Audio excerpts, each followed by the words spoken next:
Senhor presidente, colegas deputados, parlamentares, público que nos assiste,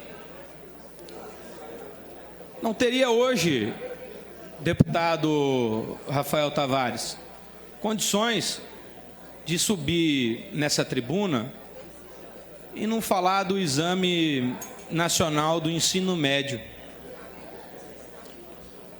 O Exame Nacional do Ensino Médio, que foi comemorado por uma deputada federal do estado de Mato Grosso do Sul, antes da prova, deputado Márcio Fernandes, como sendo a primeira vez que o Exame Nacional do Ensino Médio estaria desprovido de conteúdo de caráter ideológico. Abrindo-se os envelopes, deputado Rafael Tavares, e da prova, nós assistimos a uma cena de cunho ideológico, nós assistimos uma cena ditatorial, porque obrigou os alunos para tirarem notas altas, deputado Rafael Tavares, a defender que o agro dispersa uma chuva de veneno nas plantações, obrigou os alunos a defenderem pautas contra o campo, utilizando termos da época da Revolução Industrial, ainda desatualizados, os camponeses, os campesinos, como se o agro fosse o grande vilão.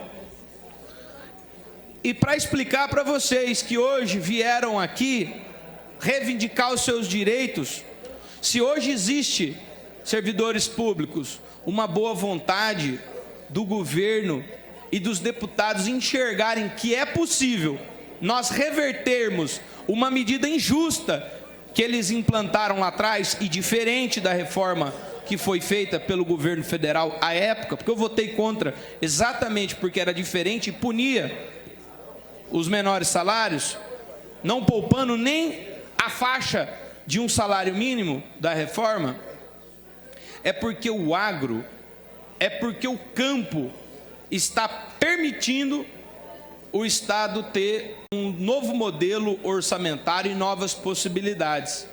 E a gente assistir que o Mato Grosso do Sul, que está sendo levado como instrumento de propulsão pelo agronegócio, pelo campo, que é o nosso modelo, que é a nossa matriz, a nível federal ser demonizada, é triste. E não dá para ficar quieto e deixar de comentar. O tema da redação era desafios para o enfrentamento da invisibilidade no trabalho de cuidado realizado pela mulher no Brasil. Quando você faz uma redação, você tem que circular nessa redação as palavras-chave para que o aluno discorra sobre o tema. Então, desafios para o enfrentamento da invisibilidade automaticamente já coloca o aluno a ser obrigado a discorrer sobre a invisibilidade dos trabalhos de cuidado da mulher, destacando que para o movimento feminista, as mulheres que adotaram e que quiseram ter essa maneira de cuidado com a sua família, é algo vexatório, é algo na contramão, é algo que nós não podemos sequer respeitar. Fico me imaginando um aluno que numa banca da USP, ou uma aluna, deseje defender a possibilidade da dona de casa cuidar da sua família, com esse tema. O que vai acontecer com essa aluna? Ela vai zerar nessa prova.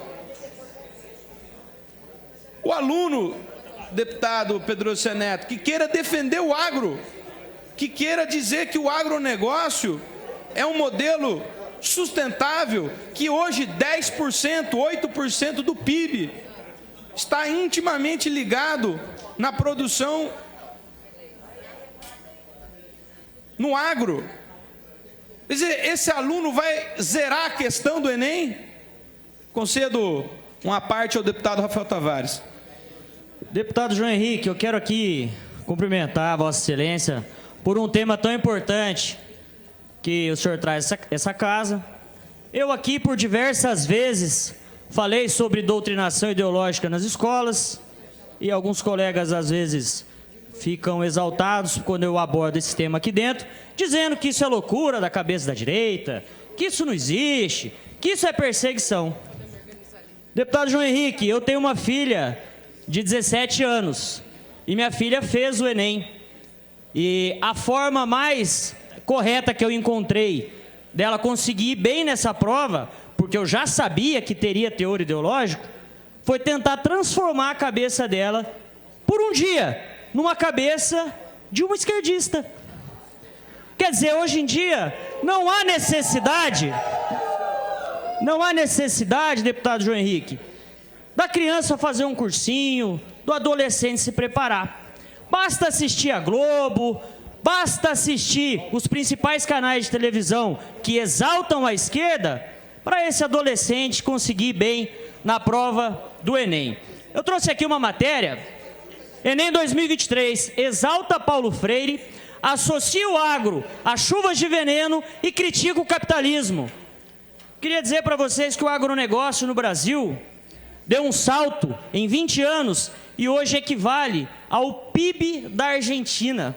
Algo que deveria ser orgulho para o nosso país, orgulho para os nossos jovens, e hoje é tratado de forma criminosa numa prova de avaliação da educação brasileira.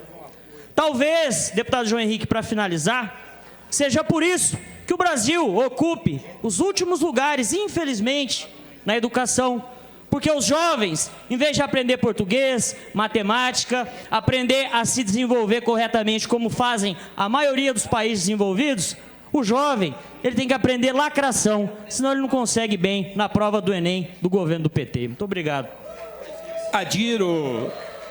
Adiro a fala de Vossa Excelência, deputado Rafael Tavares. Concede uma parte, deputado? Ainda não, deputado Pedro Kemp. Eu quero fazer a minha conclusão, até para que a gente possa entender.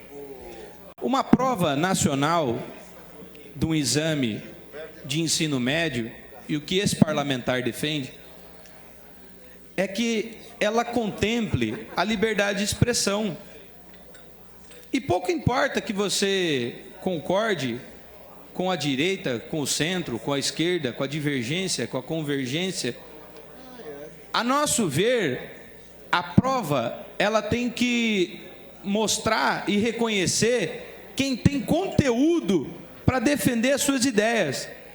Ela não pode direcionar a resposta para quem não acredita em determinado tema a ter que concordar com ele.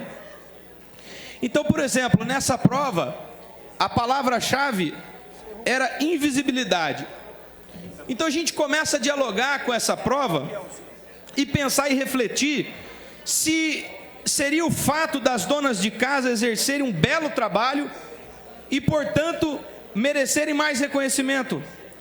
A redação deveria ser enaltecendo o serviço que muitas mulheres, por escolhas, prestam à sua família, ou seria para escrever sobre o quanto os serviços de cuidado do lar eram valorizados até a década de 90, mas que com o advento e expansão de movimentos coletivistas, feministas, a mulher passou a alimentar-se de narrativas modernistas e enxergar os cuidados do lar com a família como uma humilhação.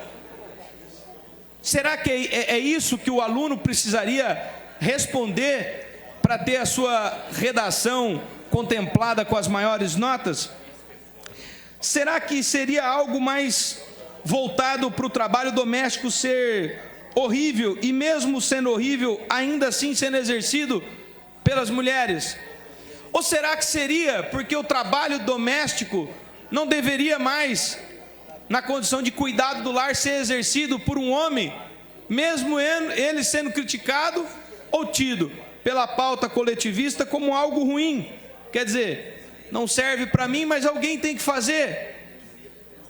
O que será que esse aluno deveria responder num tema de redação onde o estudo, o ensino, o conteúdo, o discernimento, a sua linha de liberdade de argumentação deveria ser ilimitada?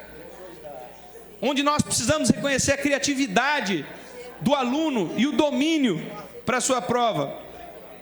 Portanto, o que será que a banca imaginava que o aluno deveria falar sobre o machismo também?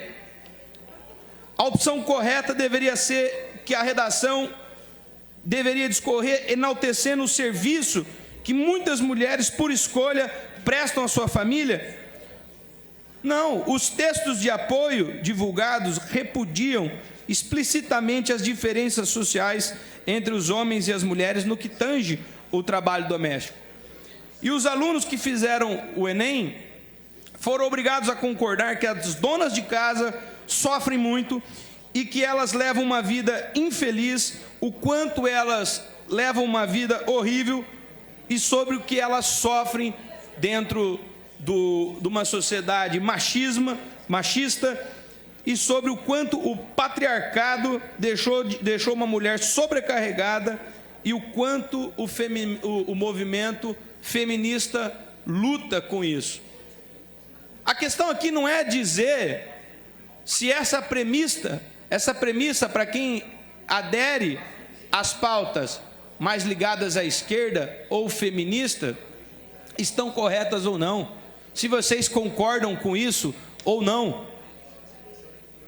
A questão é que o governo já mudou, o governo pode mudar, e o Exame Nacional do Ensino Médio, ele tem que estar livre de qualquer governo, de qualquer pauta. Ele tem que deixar o aluno mostrar que ele tem condições de convencer, de instigar, de colocar dúvidas nos temas, questionar os seus mestres. É assim que nós traremos e mostraremos uma evolução. E se você não concorda com nada disso e quiser expressar a sua verdadeira opinião, uma opinião totalmente contrária a respeito dos cuidadores, a respeito das donas de casa, a respeito do lar, você simplesmente não poderia, porque existiria, deputado Coronel Davi, grandes chances do corretor, do professor que estivesse corrigindo essa redação, zerar a tua nota dizendo que você tangenciou o tema. O que significa isso? Você fugiu do tema. Quer dizer, o Ministério da Educação construiu uma forma do aluno não poder discordar do tema, do seu governo, do seu partido, para que ele possa ser aprovado num exame que não vai decidir eleições, que não vai mudar o conteúdo ideológico do país e a sociedade, vai definir se esse cidadão vai salvar a tua vida como médico, vai cuidar dos teus interesses como advogado. Porque se houve uma evolução, deputado Coronel Davi, no Exame Nacional do Ensino Médio, é a possibilidade dessa nota ser utilizada simultaneamente em universidades de medicina, de direito, de engenharia, no Brasil afora. Eu quero passar numa ponte, deputado Coronel Davi, onde o engenheiro foi aprovado pela tua capacidade, pelo teu estudo, pela sua excelência. Eu não quero subir numa ponte, saber se ela vai parar dentro do Ministério da Educação, dentro do gabinete do ministro que determinou a confecção dessa prova ditatorial, preconceituosa e arbitrária. Permitam a parte, deputado João Henrique. Permito, deputado Coronel Davi. Primeiro, cumprimentá-lo pela abordagem deste tema tão importante e digo a vossa... Só para registrar pela ordem, eu havia pedido a parte para Vossa Excelência Concedo a parte ao deputado Coronel Davi. Tá bom, então tá bem registrado que Vossa Por Excelência favor, não me respeite- concedeu a parte. Respeite meu a parte aqui, por favor. Retomando, deputado João Henrique, Vossa Excelência fez uma bela abordagem desta questão que aconteceu ontem no Enem, e cada vez que a gente vê a ideologia tomando conta de algo que deveria ficar a salvo de estudo, nós comprometemos o nosso futuro. E eu gostaria, então, deputado João Henrique, de cumprimentá-lo mais uma vez e lamentar a forma com que alguns temas foram tratados na prova do Enem, principalmente nas críticas desferidas contra o agro brasileiro, a grande força motriz econômica do Brasil e que representa um salto na questão do PIB brasileiro, e que esse desgoverno federal ainda comemora, através do trabalho do homem do campo, a melhoria na economia, e quando chega na oportunidade de falar besteira, eles colocam essas questões dentro da prova do Enem. Então, deputado João Henrique, os meus cumprimentos pela abordagem e conte comigo nessa questão. Deputado Coronel Davi, adiro também a fala de Vossa Excelência, agradecendo a participação, mas eu gostaria de reiterar mais uma vez que aqui nós não queremos introduzir uma cartilha da lacração e dizer quem é que está com a razão. Aqui nós queremos a cartilha da argumentação, a possibilidade do aluno discordar. Isso é liberdade de expressão. Agora, como é que a gente vai fazer, deputado Júnior Mock, deputado Coronel Davi, se a gente tiver um exame, e eu li um livro para falar para vocês, esse livro, ele foi traduzido como O Grande Irmão. E esse livro, deputado Coronel Davi, ele trouxe um adjetivo que ficou conhecido como orwelliano, porque quem escreveu foi George Orwell, e ele inspirou a criação de um programa de televisão onde todo mundo a sociedade para assistir e entender os comportamentos de quem está lá dentro, que é o Big Brother. E nesse livro, a gente via que aos poucos o governo repressivo e ditatorial começava a tirar as liberdades e mudar o conteúdo e dizer, não, essa agora é a verdade, essa é agora a verdade.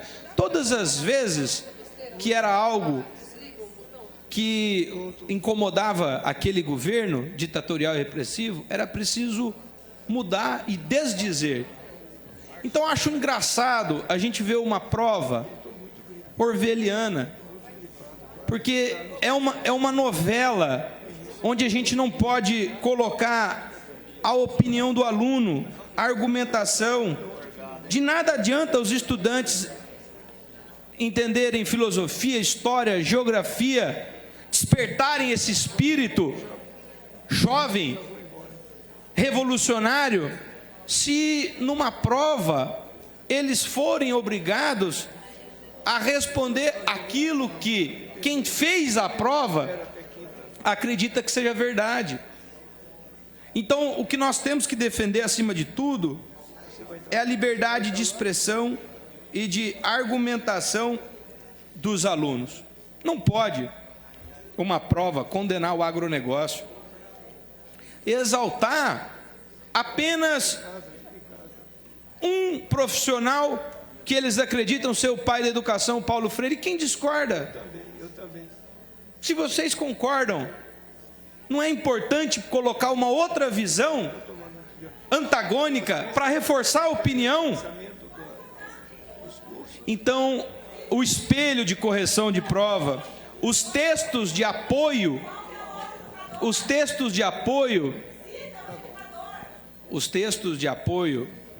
à prova do Enem, eles não podem sair como já foram publicados, direcionando e chancelando exatamente essa linha restritiva de pontuação.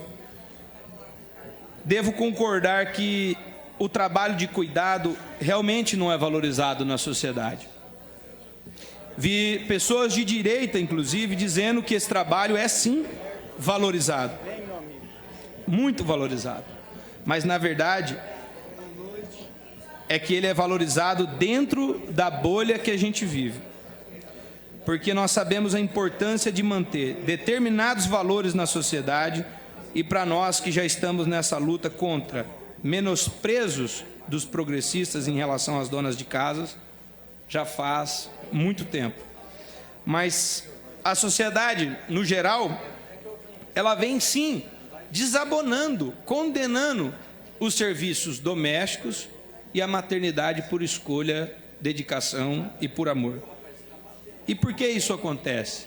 Porque movimentos coletivistas, infelizmente, têm encabeçado essa pauta, e porque dizem que são movimentos que defendem as mulheres, mas não quando as escolhas das mulheres não são aquilo que o movimento deseja defender. Experimente você, dona de casa, que por escolha cuida do seu lar, levantar o seu dedo numa palestra coletivista na USP e dizer de tudo que discorda de tudo que está sendo pregado ali. Ali você vai ver que vai ser vítima de uma verdadeira humilhação, opressão e repressão. Como se já não bastasse a humilhação que os alunos brasileiros sofrem diariamente diante de uma educação precária, ainda existe a humilhação de não poder se expressar como quiser. E isso justo num governo que diz prezar pela liberdade. Pátria educadora. De quem?